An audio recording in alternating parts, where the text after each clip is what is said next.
বানপানীৰ সময়ত অসমত ঘটা দুটা ঘটনাই অসমৰ সকলো সচেতন আৰু সংবেদনশীল মানুহবিলাকক আচৰিত কৰি তুলিছে।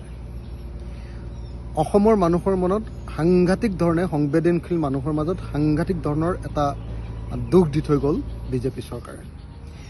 কালি কেন্দ্ৰীয় চৰকাৰৰ শক্তি আৰু নগৰ পৰিক্ৰমা বিভাগৰ মন্ত্ৰী মনোহৰ লালে গুৱাহাটীলৈ আহি হেৰিটেজ ব্ৰহ্মপুত্ৰৰ পাৰৰ পৰা ব্ৰহ্মপুত্ৰৰ সৌন্দৰ্য উপভোগ কৰিলে।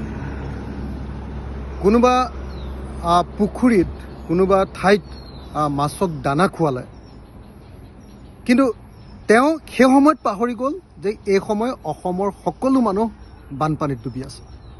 যি সময়ত অসমৰ 24 লাখ মানুহ বানপানীত আছে, যি সময়ত অসমৰ মানুহে বানপানীত ডুবু খাই আছে, যি সময়ত 78জন মানুহৰ মৃত্যু ঘটিছে, আৰু যি সময়ত খুদ গুৱাহাটীত এজন 8 বছৰীয়া শিশু অবিনাশ চৰকাৰ তেওঁ নৰ্দমাত উটি গৈছে, কৃত্ৰিম বানপানীৰ কাৰণে নৰ্দমাত উটি গৈছে, সেই সময়ত কেন্দ্ৰীয় নগৰ পৰিক্ৰমা মন্ত্ৰীজনে আহি গুৱাহাটী মহানগৰত আহি যি বিলাসিতা কৰিলে, এইটোৱে সমগ্ৰ অসমীয়া জাতিটোক অপমানিত কৰিলে।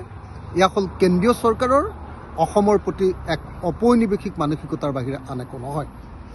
আনহাতে কালি যি সময়ত আমি দেখিছিলোঁ যে অসমৰ মুখ্যমন্ত্ৰী হিমন্ত বিশ্ব শৰ্মা ডাঙৰীয়াই অবিনাশ চৰকাৰৰ নামৰ মৃত শিশুজনৰ পৰিয়ালৰ ঘৰত খবৰ ল'বলৈ গৈছিলে, সেই সময়ত আমি দেখিছিলোঁ যে হিমন্ত বিশ্ব শৰ্মাই কৰা পৰম্পৰাগত তেওঁৰ যি নাটক, তেওঁ চেলফিৰ যি নাটক, আৰু কিছুমান মানুহক নিজেই তেওঁ মাতি আনি নিজে তেওঁ গোটাই লৈ এটা উৎসৱমুখৰ পৰিৱেশ সৃষ্টি কৰাৰ যি পৰিৱেশ কালি আমি দেখিছিলোঁ যে মৃত পৰিয়ালটোৰ সন্মুখত এনেকুৱা ধৰণৰ হাঁহি খিকিন্দালিৰে এটা উৎসৱমুখৰ পৰিৱেশ সৃষ্টি কৰা, এটা উচ্ছৃংখল পৰিৱেশ সৃষ্টি কৰা, এটা চেলফি মাৰি আনন্দ উৎসৱ কৰা এটা অতি কুৎসিত ৰূপ এটা কালি হিমন্ত বিশ্ব শৰ্মাই গুৱাহাটী মহানগৰ মানুহক দেখুৱালে।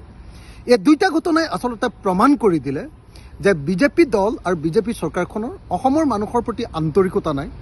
অসমৰ মানুহ যিমানেই বিপদত নপৰক লাগিলে, প্ৰাকৃতিক দুৰ্যোগত শেষ হৈ নাযাওক কিয়, সেই সময়তো তেওঁলোকে উপভোগ কৰিবলৈ নেৰে, আনন্দ কৰিবলৈ নেৰে, তেওঁলোকৰ ষ্টাইলত অসমৰ মানুহক নচুৱাবলৈ তেওঁলোকে কেতিয়াও নেৰে। এইটো বৰ দুৰ্ভাগ্যজনক। এইটো হ'ল ঔপনিৱেশিক মানসিকতা, এইটো কলনিয়েল মাইণ্ডছেট, আৰু আমি ইয়াক তীব্ৰ বিৰোধিতা কৰিছোঁ। আৰু ৰাইজৰ দলে ইয়াক কেৱল নিন্দা কৰাই নহয়, সমগ্ৰ অসমবাসীৰ ওচৰত অসমৰ মুখ্যমন্ত্ৰী আৰু মনোহৰ লাল ডাঙৰীয়াক, কেন্দ্ৰীয় মন্ত্ৰী মনোহৰ লাল ডাঙৰীয়াক ক্ষমা বিচাৰিবৰ কাৰণে আমি আহ্বান জনাইছোঁ।